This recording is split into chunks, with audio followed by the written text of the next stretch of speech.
She's a tiny baby and she likes to dance.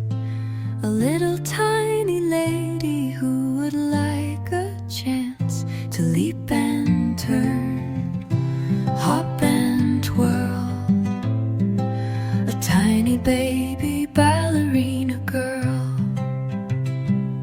She practices for hours in the evening sun, in a field of flowers where the daisies run. And if she sees you staring, she will stare you down. She does it all with a leotard and tutu made of clouds. She doesn't need a reason to dance in the dark.